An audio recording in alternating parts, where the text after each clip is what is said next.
নবী বলেন মান করা আল কোরআন ফাস্তাজহারা, যে হাফেজে কোরআন কোরআন পড়লো, কোরআন মুখস্থ করলো, কোরআন বুকে ধারণ করলো, ফাস্তাজহারাহু ফাআহাল্লা হালালাহু ওয়া হারামা হারামা, কোরআন অনুযায়ী আমল করলো, কোরআন অনুযায়ী জীবন গঠন করলো, হাল্লামাল্লাহু আলাইহিন নার আদখালাহুল্লাহুল জান্নাহ, আল্লাহ সুবহানাহু ওয়া তাআলা ওই হাফেজে কোরআনের জন্য জাহান্নামের আগুনকে হারাম করে দিবেন। আল্লাহ সুবহানাহু ওয়া তাআলা কিয়ামতের দিন হাশরের ময়দানে ওই হাফেজে কোরআনকে বলবেন, বান্দা যাও যাও যাও, আমি আল্লাহ তোমাকে জান্নাতের মেহমান হিসেবে ঘোষণা দিয়ে দিলাম, তুমি জান্নাতে চলে যাও।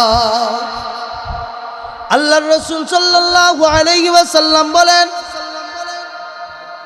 যে হাফেজে কোরআন হলো, যে কোরআন মুখস্থ করলো, কোরআন মুখস্থ করার কারণে আল্লাহ সুবহানাহু ওয়া তাআলা তাকে জান্নাতের মেহমান হিসেবে কবুল করবেন।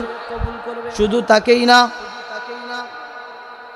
আল্লাহ সুবহানাহু ওয়া তাআলা এই হাফেজে কোরআনের উসিলায় তার বংশধরদের মধ্য থেকে 10 জন এমন লোককে জান্নাতের জন্য কবুল করবেন, যে 10 জন লোকের জন্য জাহান্নাম ওয়াজিব হয়ে গিয়েছিল। আল্লাহর রাসূল সাল্লাল্লাহু আলাইহি ওয়াসাল্লাম বলেন, মান ক্বারা আল কুরআন ফাস্তাজহারা ফাআহাল্লা হালালাহু ওয়া হারামা হারামা আদখালাহুল্লাহুল জান্নাহ, হাফেজে কোরআন কোরআন মুখস্থ করার পরে যদি কোরআন অনুযায়ী জীবন গঠন করতে পারে, কোরআন অনুযায়ী জীবন পরিচালনা করতে পারে, আল্লাহ সুবহানাহু ওয়া তাআলা তার ওই কোরআনের হাফেজ বান্দাকে জান্নাতের ঘোষণা দিয়ে দিবেন। পড়েন সুবহানাল্লাহ।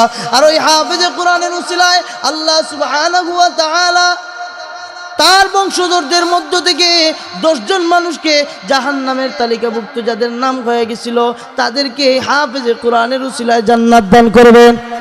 ওয়াশাফাহু ফি আশরাতিন মিন আহলি বাইতিহি কুল্লুহুম কাদ ওয়াজাবাত লাহুন নার, একজন হাফেজে কোরআনের উসিলায় তার বংশধরদের মধ্য থেকে জাহান্নামের জন্য নির্ধারিত হয়ে গেছে এমন 10 জন ব্যক্তিকে জান্নাত দান করবেন।